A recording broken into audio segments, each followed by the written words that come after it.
Oke, kita lanjut. Halaman 129 ya. Tentang sumber daya alam.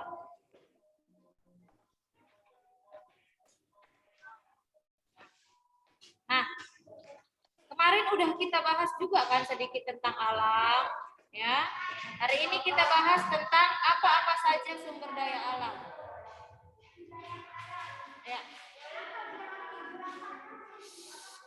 Semua sudah dibuka halaman 128.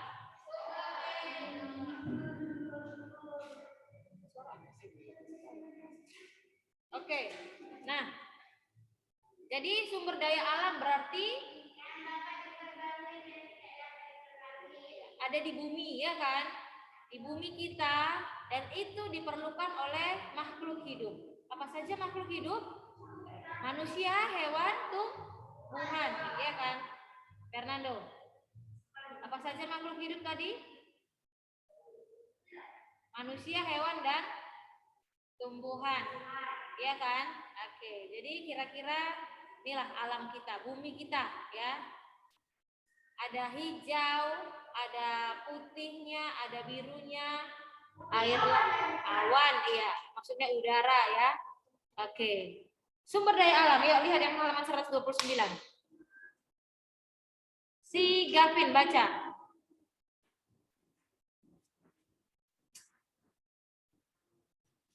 Karsten Junior baca yang di sekolah. 8. Sumber daya alam. Manusia bergantung pada sumber daya alam untuk memenuhi keperluan hidupnya sehari-hari. Kita memerlukan tumbuhan dan hewan sebagai bahan makanan. Kita juga memerlukan bahan tambang sebagai bahan bakar. Perhatikan gambar berikut. Manusia memelihara sapi untuk diambil susu, daging, dan kulitnya. Tenaga sapi juga dapat dimanfaatkan untuk membajak sawah dan menarik gerobak. Bahkan kotoran sapi dapat dimanfaatkan sebagai sumber energi alternatif. Kalau teman-teman baca yang lainnya ngapain? Main-main? Hah? Matanya kemana kalau temannya baca? Mata telinganya kemana kalau temannya yang lain baca? Kalau satu orang yang disuruh baca berarti yang lainnya itu boleh main-main. Boleh nggak dengar? Yang lain perhatikan, ya kan? Kan nggak mungkin 40-nya semua baca kan? Satu orang yang baca, yang lain perhatikan. Kamu baca di dalam hati. Apa tadi isinya? Coba Fernando, apa isinya? Iya. Gimana mau tahu kamu aja nggak perhatikan?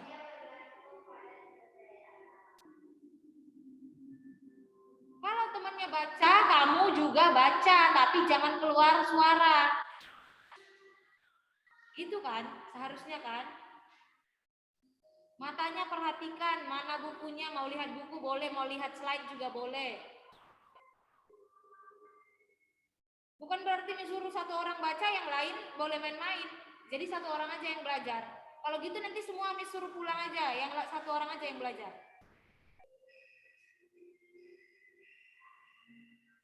Ya, Fernando?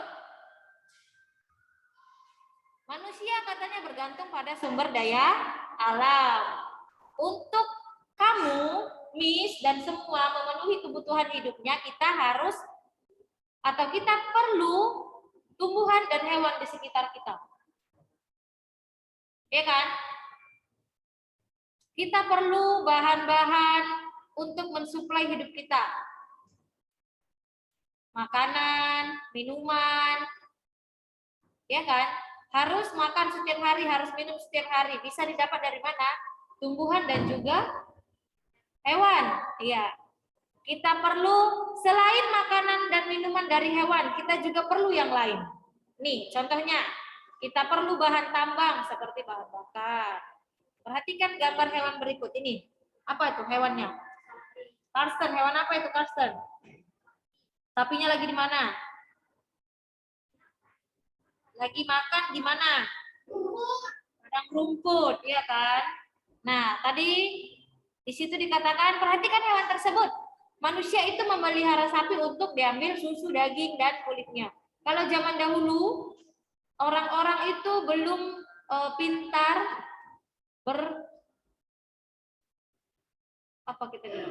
berternak, ya, berternak. Jadi mereka itu kalau mau makan langsung ke sungai, misalnya mau makan ikan langsung ke sungai, pancing ikan atau cari ikan di sungai.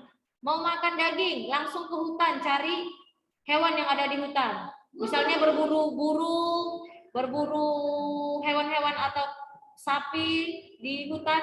Itu zaman dulu sekali.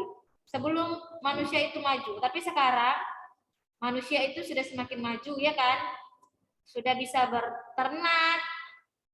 Nih, ada yang melihara sapi. Nanti biar bisa diambil susunya, dagingnya, dan dijual, dapat duit, bisa beli yang lain, ya kan?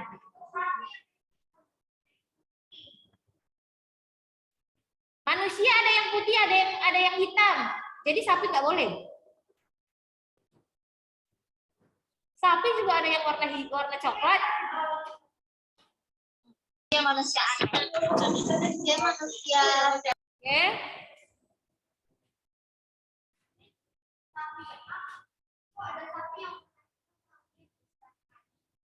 Ya kenapa rupanya? Jadi sapi yang warna hitam nggak boleh besar.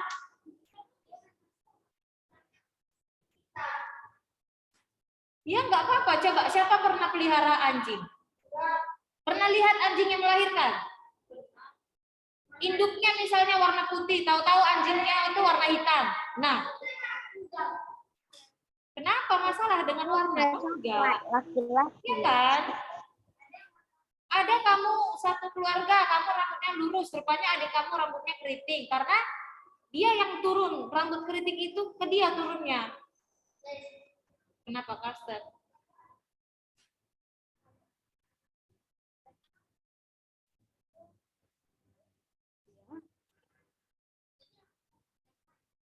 Iyalah, yang betina yang melahirkan.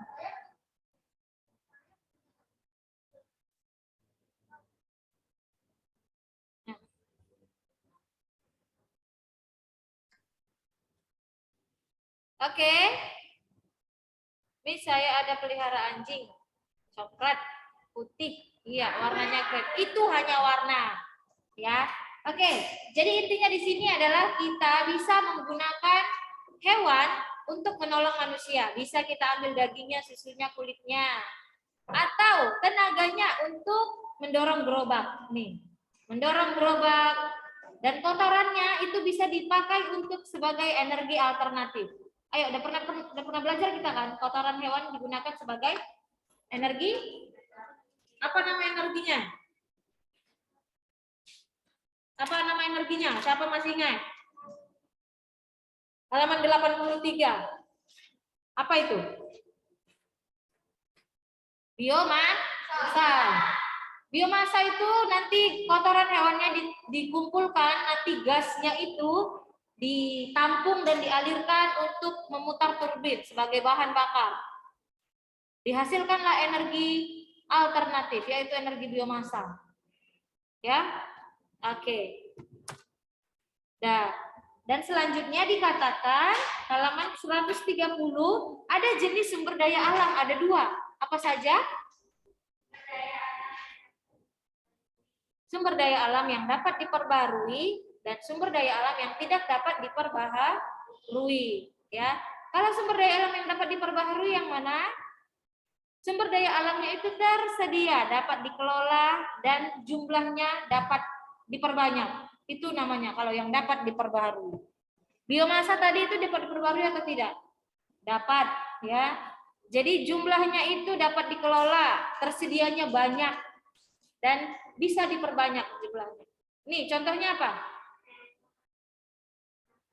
Hewan, tumbuhan, sinar matahari, air, angin. Udah belajar kita kemarin tentang energi. Masih ingat atau udah lupa? Sumber daya alam yang dapat diperbaharui. Ada hewan dan tumbuhan, sinar matahari, angin, air.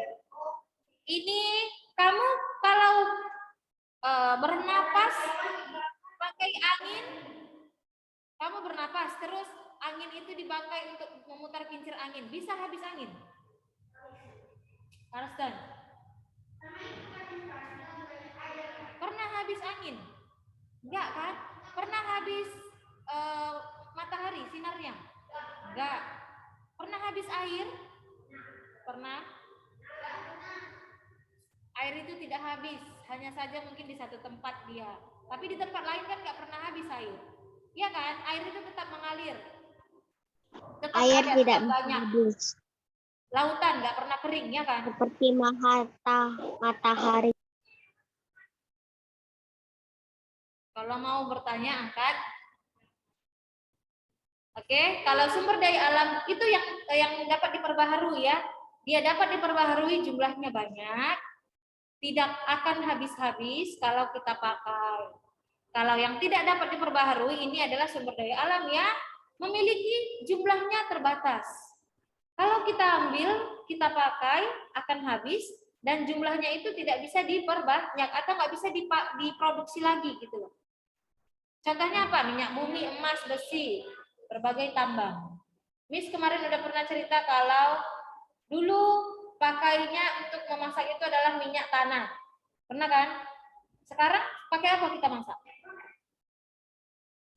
Untuk menghidupkan api. Iya, kompor.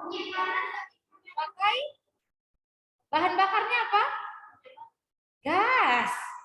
Kamu masak pakai gas di rumah? Oh, pakai kompor. Kompornya kalau nggak ada gas bisa hidup? Nah, dulu pakainya itu minyak tanah. Karena minyak tanah sudah habis, dipakai terus-menerus, diambil dari bumi terus-menerus, jadi jumlahnya sudah terbatas, sudah habis. Nah, nggak bisa diproduksi lagi, memang udah ada itu sumber daya alam tersebut ya. Jadi kalau kita ambil, misalnya jumlahnya dulu itu 1 ton, 1 juta ton, sekarang itu tinggal beberapa ribu saja gitu, habis dia. Beda dengan yang dapat diperbaharui. Kalau tumbuhan itu bisa diperbaharui ya. Ayo kita baca. Nih, lihat kira-kira beberapa sumber daya alam. Hewan, tumbuhan, ya. Nih pegunungan-pegunungan itu sumber daya alam kita banyak ya kan. Tumbuhan, hewan di dalamnya. Nih, bahan-bahan tambang. Nih, kalau yang air ini apa nih? Nih di sini pengoboran Oil mine. Oil mine. Hydropower ini pembangkit listrik ini, seperti tenaga air ya, di aliran air dia kan. Nah, ini kira-kira beberapa sumber daya alam. Baik yang dapat diperbaharui dan tidak dapat diperbaharui. Ayo baca yang sumber daya alam yang dapat diperbaharui. Si Richard Valery. Yuk.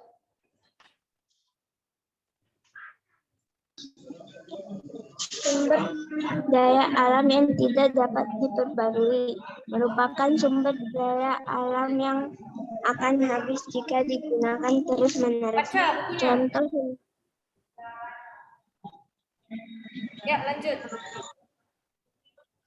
Contoh sumber daya alam yang tidak dapat diperbarui adalah bahan tambang, minyak bumi, batu bara, gas alam, berbagai jenis bantuan dan logam.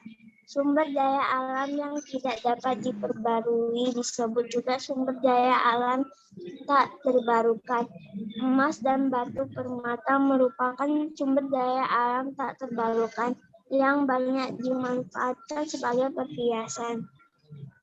Minyak bumi merupakan salah satu sumber daya alam tak terbarukan yang saat ini paling banyak digunakan di bumi.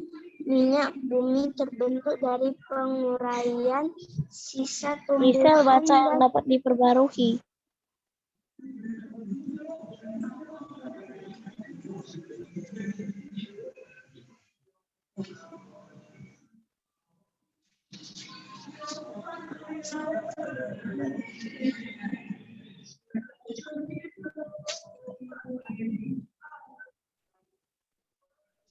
Sumber daya alam yang dapat diperbaharui. Sumber daya alam yang dapat diperbarui atau sumber Iya, udah. daya alam Udah dibaca tadi. Nah, jadi sumber daya alam yang dapat diperbaharui atau sumber daya alam terbarukan kita sebutnya. Merupakan sumber daya alam yang terus-menerus tersedia di alam. Jika berkurang dapat dipulihkan kembali. Maksudnya gimana? Contohnya tadi kan tumbuhan kan, dapat dipulihkan kembali gimana? Berarti ditanam lagi kan? Kalau tumbuhan itu kamu bisa tanam ulang, itu maksudnya. Atau kalau hewan bisa diternakkan ya kan? Satu, kamu punya satu ayam, nanti kamu ternakkan dengan baik bisa jadi ratusan kan? Nanti telurnya 10 nanti diternakkan lagi jadi 20 jadi banyak ya kan? Itu maksudnya. Jadi hewan dan tumbuhan itu termasuk sumber daya alam yang dapat diperbaharui. Ya, pelihara ikan, ikannya bisa diperbanyak, diternakkan. Nah, ada lagi yang lain. Air, tanah, dan udara. Air, tanah, dan udara ini tadi kenapa masuk ke sumber daya alam yang dapat diperbaharui? Karena kalau kita pakai tidak akan habis, ya. Dan bisa diperbanyak jumlahnya.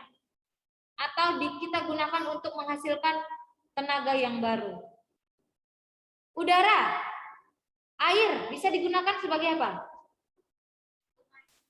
Mandi. Terus menghasilkan apa lagi?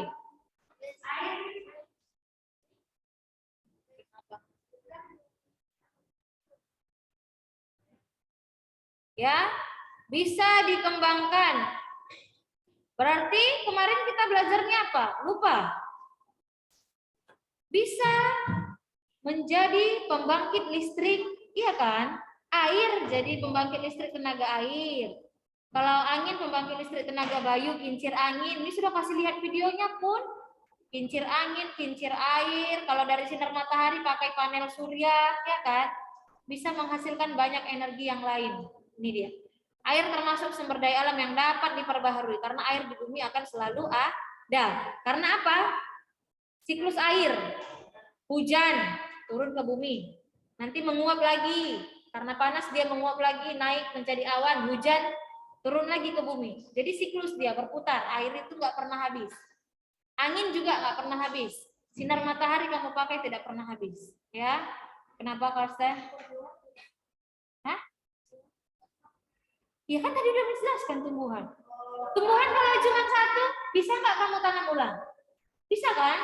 Nanti berbuah, buahnya diambil, terus ditanam ulang, ya kan? Nggak kan habis, kan itu maksudnya.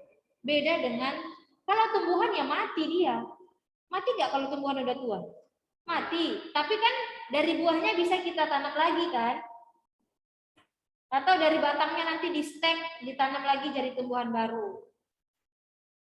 Ya kan? Itu kan tumbuhan makhluk hidup. Kalau yang hidup pasti mati.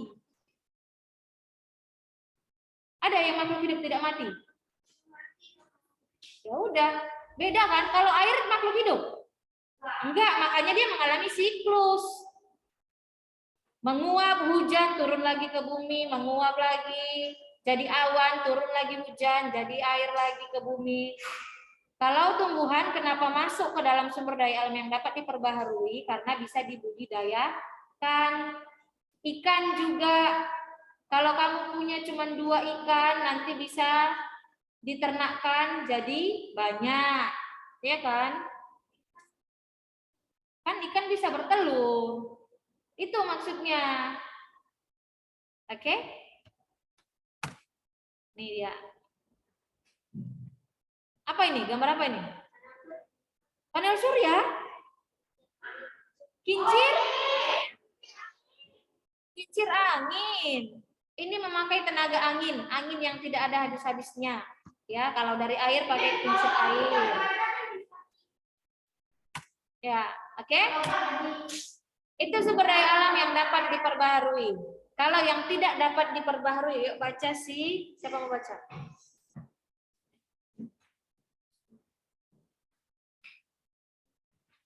Grace Valencia. Ya. Sumber daya alam yang tidak dapat diperbarui. Sumber daya alam yang tidak dapat diperbarui merupakan sumber daya alam yang akan habis jika digunakan terus-menerus. Contoh sumber daya alam yang tidak dapat diperbarui adalah bahan tambang, minyak bumi, batu bara, gas alam, berbagai jenis batuan, dan logam. Sumber daya alam yang tidak dapat diperbarui disebut juga sumber daya alam yang tidak dapat yang tak terbaharukan. Emas dan batu permata merupakan sumber daya alam yang tak terbarukan yang banyak dimanfaatkan sebagai perhiasan. Minyak bumi merupakan salah satu sumber daya alam yang tak terbarukan yang saat ini paling banyak digunakan di bumi. Minyak bumi terbentuk dari penguraian sisa tumbuhan dari hewan laut yang tertimbun dan mendapat tekanan serta panas bumi selama jutaan tahun. Hasil penguraian sisa-sisa makhluk hidup tersebut dalam bentuk cair membentuk minyak bumi. Sedangkan yang membentuk gas akan membentuk gas alam. Saat ini kesediaan minyak bumi semakin menipis. Namun saat ini minyak bumi masih terus diambil untuk memenuhi kebutuhan energi, yaitu sebagai bahan bakar alat transportasi maupun mesin industri. Hal tersebut dikarenakan minyak bumi lebih mudah diolah dengan teknologi yang ada saat ini.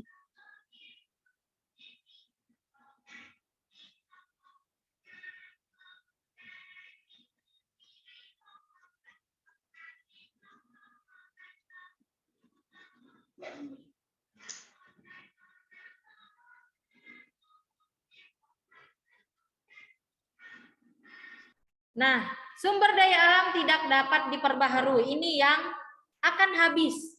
Oke, ini tidak dapat diperbaharui merupakan sumber daya alam yang akan habis kalau digunakan terus-menerus. Contohnya apa? Ini banyak ya yang ada di alam. Tambang, minyak bumi, batu bara, gas alam. Ya, jadi yang kamu pakai di rumah untuk masak gas itu tidak dapat diperbaharui. Kalau habis nanti kita harus cari cara yang lain untuk bisa memasak ya. Jenis batu-batuan, logam, emas juga. Emas. Siapa suka pakai emas? Siapa yang ada lagi pakai emas di sini? Emas, perhiasan maksudnya. Ada ya? Ada. Nah, mamanya ya mungkin ya kan? Kalau mamanya suka pakai perhiasan ya, ya. Emas itu juga termasuk tidak dapat diperbaharui. Jadi kalau ditambang, diambil terus-menerus akan habis. Oke, salah satunya ada minyak bumi. Minyak bumi itu merupakan sumber daya alam yang tidak dapat diperbaharui. Dapatnya dari mana minyak bumi? Tahu nggak? Jadi minyak bumi itu terbentuk dari penguraian sisa-sisa hewan dan tumbuhan laut yang tertimbun dan mendapat tekanan serta panas bumi selama jutaan tahun. Nih, jadi hewan-hewan dan tumbuhan yang telah mati akan tertimbun di dasar laut, nih ya, hewan-hewan laut yang sudah mati tertimbun dan mendapat tekanan panas. Nah, dari tekanan panasnya itu selama berjuta-juta tahun akan membentuk minyak bumi. Bentuk cairnya itu minyak bumi, tapi kalau bentuk gasnya itu membentuk gas alam. Jadi katanya ketersediaan minyak bumi sudah semakin menipis karena kita sering menggunakannya. Untuk di pabrik, untuk kendaraan bermotor, semua pakai minyak bumi enggak? Bensin, ya kan? Solar. Kamu pakai gas alam lagi di rumah memasak, ya kan? Semua pakai minyak bumi. Semakin banyak manusia, semakin banyak kebutuhannya terhadap minyak bumi. Nah, makanya itu kemarin kita udah belajar energi alternatif supaya bisa menggantikan pemakaian minyak bumi. Ini dia kira-kira gas alam ya, ini pengeboran minyak bumi nih. Ada batu bara, bahan-bahan tambang, oke? Nah, minyak bumi tadi terbentuknya dari mana? Nih, coba baca si Riuna, yuk. Ya, Miss. Proses membentuk minyak bumi. 1. Minyak bumi terbentuk dari hewan dan tumbuhan yang mati dan terkubur selama jutaan tahun di dasar laut, hewan dan tumbuhan terkubur di bawah lapisan pasir dan lumpur. 2. Lapisan tersebut lama-kelamaan membentuk batuan, sedimen, bakteri, mengubah sisa makhluk hidup tersebut menjadi minyak bumi dan gas alam. 3. Pergerakan lempeng bumi menyebabkan minyak bumi terdorong ke atas menembus batuan, sedimen, dan terjebak di bawah lapisan batuan keras. Jika minyak bumi ditemukan, dibangun tempat pengeboran minyak di lepas pantai atau di daratan. Oke, jadi ini pembentukan minyak bumi. Pertama gimana tadi katanya? Minyak bumi itu terbentuk dari hewan dan tumbuhan yang telah mati. Kalau udah mati pasti terkubur di tanah kan? Dia jadi berjuta-juta tahun lalu itu hewan-hewan yang mati terkubur. Ya, hewan-hewan di laut juga terkubur nih. Makanya ada ikan hiu di ocean itu. Ya, banyak hewan-hewan yang mati dan tertimbun selama ini berapa? 300-400 juta tahun yang lalu. Oke, hewan tersebut terkubur di bawah lapisan pasir dan lumpur. Lapisan tersebut lama-kelamaan membentuk batuan sedimen. Ini batuannya, lihat. Terbentuklah dia banyak batuan, batuan sedimen, batuan yang keras ini. Ya. Semakin tebal kan? Oke. Bakteri akan mengubah sisa makhluk hidup tersebut menjadi minyak bumi dan gas alam. Lalu pergerakan lempeng bumi ini kalau terjadi pergerakan menyebabkan minyak bumi tadi, nih minyak bumi akan terdorong ke atas, menembus batuan tadi, batuan yang keras. Jadi minyak yang sudah terbentuk tadi akibat pergerakan lempeng bumi akan terdorong ke atas, menembus batuan sedimen dan terjebak di bawah lapisan batuan keras. Makanya kita kalau mau ambil minyak bumi itu dibor. Pengeboran itu biasanya terjadi di lepas pantai atau di daratan. Makanya tadi Miss kasih lihat ini, nih gambar pengeboran minyak itu biasanya di lepas pantai ya. Nih lihat bagaimana mengebor minyak di lepas pantai kan? Itu dibor sampai ke dalam laut. Nah, barulah didapatkan minyak bumi. Nanti minyak buminya diolah sesuai dengan kebutuhan, ya. Oke, ada yang mau ditanya? Ini kira-kira proses pembentukan minyak bumi yang banyak kita gunakan. Awalnya tadi terbentuk dari apa?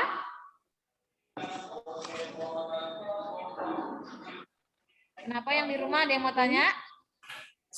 Enggak, Miss.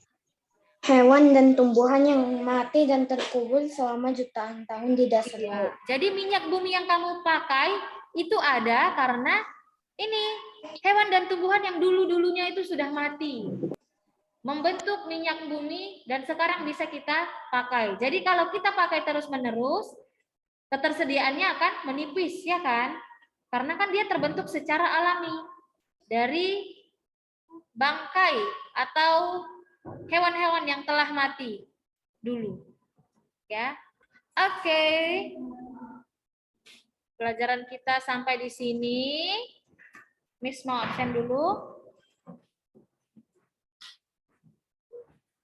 Miss, bukannya kita belajar di Kenapa? cahaya. Bukannya kita belajar di cahaya. Kuis belum lah.